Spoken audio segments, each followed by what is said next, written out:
Interview. Bonjour à tous et bonjour à toutes, bienvenue sur Rive FM. Aujourd'hui, nous recevons Eva Gambino pour la sortie de son recueil de poèmes Le sens d'un rien. Bonjour Eva. Bonjour Marie et bonjour à tous. Alors, est-ce que tu pourrais te présenter en quelques mots pour que nos auditeurs sachent un petit peu qui tu es? Oui, alors je m'appelle Eva Gambino, j'ai 15 ans, donc je suis une jeune adolescente. J'habite à Rive-de-Gier, donc j'étudie au lycée Georges Brassens et j'ai écrit récemment un livre. Alors, depuis quand est-ce que tu écris? Alors j'écris depuis le début de 3e. Alors, c'est tout récent quand même. Effectivement. Et d'où tu tiens ton inspiration? Alors mon inspiration, elle me vient souvent de mes émotions, donc de ce que je ressens au moment présent, et donc du coup je l'écris et puis ça vient tout seul. Et tu n'écris que du poème? Oui, que du poème. Et quel type de poème tu écris? J'écris des poèmes surtout de catégorie sombre, donc sur le monde qui m'entoure, la société, où je me pose des questions à moi-même, mais du coup j'y réponds dans mes poèmes. Donc surtout sur ces thématiques-là. Il y a une construction particulière sur tes poèmes? Je peux autant faire des vers libres comme des vers embrassés ou croisés. Donc non, pas trop. Et est-ce que tu as du soutien ou de l'aide pour écrire tes poèmes et régler un petit peu? Alors non, c'est vrai que je le fais souvent toute seule, ou alors des fois je m'aide d'internet du coup pour l'orthographe ou la syntaxe. Mais c'est vrai que quand je le fais, j'écris vraiment dans ma bulle et vraiment solitaire. Et avant de sortir ce livre, tu avais déjà fait lire tes poèmes à quelqu'un? Ah oui, j'avais fait lire à ma maman, à mon papa et puis demander leur avis. D'accord. Et comment s'est passée la prise de contact avec les maisons d'édition?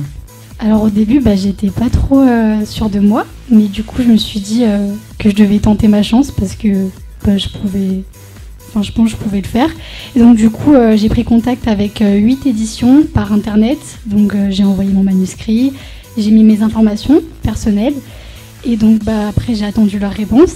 Et puis quand certaines m'ont répondu, après ça a été la prise de contact par mail. Et qu'est-ce qui t'a fait décider cette maison d'édition plutôt qu'une autre? Je vais dire les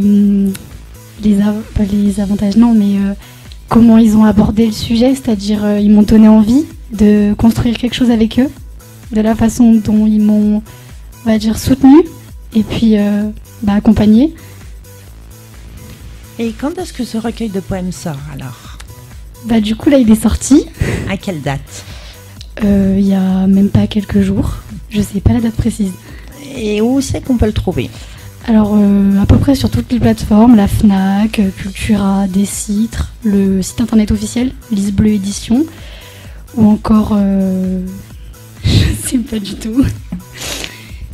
Est-ce que ce recueil de poèmes est illustré? Non, il n'a pas d'illustration. Peut-être un projet pour plus tard. Effectivement. Alors, et quels sont tes projets d'avenir personnels avec tes études?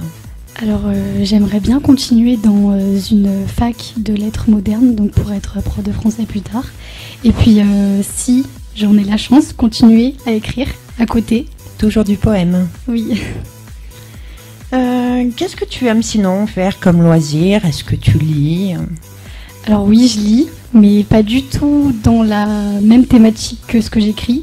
Donc je lis du fantastique, de la romance, ou encore de l'aventure du coup. Et puis sinon je danse, je fais de la danse à la MJC de Rive-de-Gier et puis voilà. Quelles sont tes influences actuelles? Les personnes que tu peux suivre, des modèles? Alors je regarde beaucoup Léna Situation, c'est une youtubeuse sur Instagram aussi, puis elle m'inspire beaucoup parce qu'elle apporte beaucoup de positivité. Et puis je regarde beaucoup et puis ça m'apporte on va dire un petit boost. Surtout qu'en période d'adolescence parfois c'est un petit peu compliqué. Effectivement. Quels sont les sujets qui te touchent sinon? Les sujets actuels sur tes proches, ta famille? Alors ce qui me touche en ce moment c'est mes cours et puis ma famille, j'essaye au mieux de rester avec elle et de passer du temps parce que pour moi c'est important. Et voilà. Il y a quelque chose qui peut te toucher, je ne sais pas, une association particulière, des bonnes œuvres, l'écologie, je ne sais pas. Je sais que ma grand-mère elle fait une association pour aider les lépreux. Et du coup, j'y participe des fois avec elle, j'y vais. Et j'aime bien parce que j'apporte un peu de mon aide et ça me fait plaisir. Et sinon, il y a autre chose que tu voudrais nous dire, nous parler de toi, quelque chose qui te tient à cœur aujourd'hui? Si je suis là aujourd'hui, c'est vraiment pour partager. Et donc, si j'avais un seul mot à dire, c'est que je d'aller découvrir ton recueil de poèmes. D'aller découvrir et puis surtout d'être toujours positif et puis toujours faire ce qu'on veut faire et ne jamais hésiter. C'est un beau message comme ça, tout le monde peut aller au bout de ses rêves. Et quelle est ta musique du moment qu'on écoute? Alors c'est de Leslie Grace, One Day. Merci à toi d'être venu dans les locaux de Rive FM et on te souhaite bon courage pour la suite. Merci à toi Marie et merci à vous tous. Et on continue en musique. Le meilleur des hits.